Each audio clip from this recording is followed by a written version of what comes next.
दोस्तों, श्री राम को वनवास क्यों मिला? जो रामायण हम सब ने देखी है, सुनी है, उसके अनुसार हमने देखा कि माँ कैकई की जिद की वजह से भगवान राम को 14 वर्ष के वनवास को जाना पड़ा, क्योंकि वो अपने पुत्र भरत को राजा बनाना चाहती थी। दोस्तों, ये मात्र एक दृश्य घटना है। श्री राम के वन जाने के पीछे कई दूसरे कारण और कई वजह थी, जिन्हें वही व्यक्ति समझ सकता है जिसने पूरी रामायण और रामचरितमानस को पढ़ा है और समझा है। जो रामायण हमने देखी है, पढ़ी है, वो काफी संक्षिप्त है। असल रामायण और महाभारत के ग्रंथ बहुत ही विस्तृत हैं और उसमें बहुत सारी ऐसी घटनाएं और कथाएं हैं जो अनसुनी हैं और बहुत ही रोचक हैं। एक ऐसी ही अनसुनी कथा हम आपके सामने लेकर आए हैं, जिससे आप समझ सकते हैं कि श्री राम के वनवास जाने के पीछे एक नहीं बल्कि 4 और 5 अलग अलग कारण थे, और वो चारों पांचों अपने आप में बड़े ही रोचक हैं। तो शुरू करते हैं दोस्तों। माँ कैकई के बारे में आपको बताते हैं। याद कीजिए रामायण की वो घटना दोस्तों,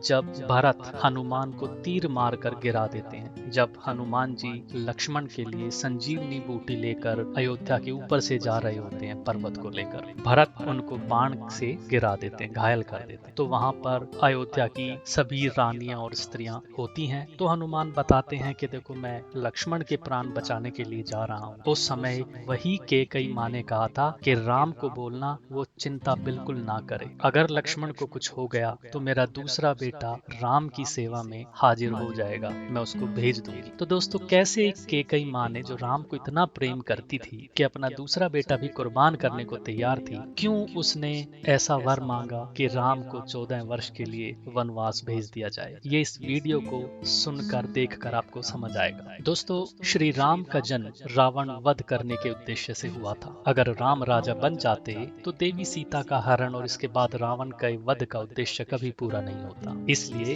देवताओं के अनुरोध करने पर माता सरस्वती कैकई की दासी मंथरा की बुद्धि को फेर देती है, उसकी मति पर स्वामित्व अपना कर लेती है, और मंथरा आकर कैकई का कान भरना शुरू करती है कि अगर राम राजा बन गए तो कौशल्या का प्रभाव बढ़ जाएगा, इसलिए भरत को राजा बनवाने के लिए तुम हट कर। मंथरा की जुबान से देवी सरस्वती बोल रही थी, इसलिए मंथरा की बातें कैकई की मति फेरने के लिए काफी थी। यही कारण था कि मात्र उसी घड़ी और उसी समय में कैकई ने एक ऐसी अनूठी जिद की जो कि पहले और बाद में कभी नहीं की गई थी। ये पहला कारण था दोस्तों। दूसरा, कैकई ने खुद को कोप भवन में बंद कर लिया था। राजा दशरथ जब कैकई को मनाने पहुंचे तो कैकई ने भरत को राजा और राम को 14 वर्ष का वनवास मांग दिया। इस तरह भगवान राम को वनवास जाना पड़ा और राजा दशरथ को पुत्र वियोग में मृत्यु प्राप्त हुई, जो कि उनको एक श्राप के कारण प्राप्त होनी थी। जब उन्होंने श्रवण कुमार को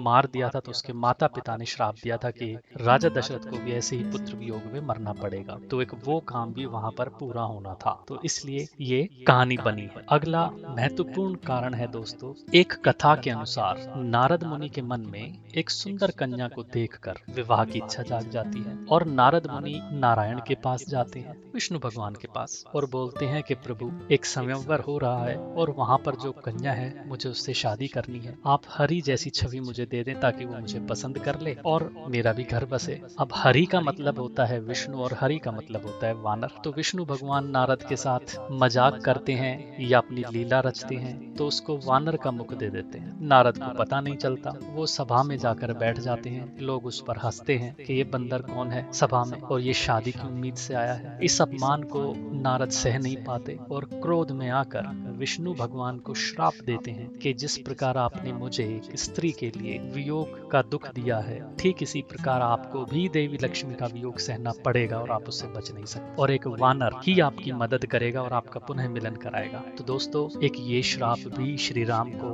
प्राप्त था, विष्णु को मिला था, जो कि उनको भुगतना था। मतलब स्वयं श्री राम भी अपने कर्म से बच नहीं सकते थे, उनको ये झेलना था। दोस्तों, अगला एक महत्वपूर्ण कारण जो आपको मिलेगा रामचरितमानस में, जो तुलसीदास जी ने लिखा है कि हो हई सोई जो राम रचि राखा, यानी कि होगा वही जो राम ने रच रखा है। तो भगवान राम स्वयं भी अपनी लीला दिखाना चाहते थे। वो वन जाना चाहते थे क्योंकि उनके कई सारे पेंडिंग काम थे जो उनको निपटाने थे। वन में उनको हनुमान से मिलना था, बाली का उद्धार करना था, अहिल्या माता से मिलना मिलना था, सबरी का उद्धार करना था, धरती पर धर्म और मर्यादा की सीख देनी थी। इसलिए जन्म से पहले ही ये तय हो चुका था कि राम वन में जाएंगे, पृथ्वी से पाप का भार कम करेंगे, एक मर्यादा पुरुषोत्तम की छवि लोगों के सामने पेश करेंगे, ताकि लोगों का उसको पढ़कर, उसको देखकर राम के चरित्र को कल्याण होता रहे सदैव। तो ये वृत्तांत था दोस्तों, कैसा लगा आप बता सकते हैं। धन्यवाद।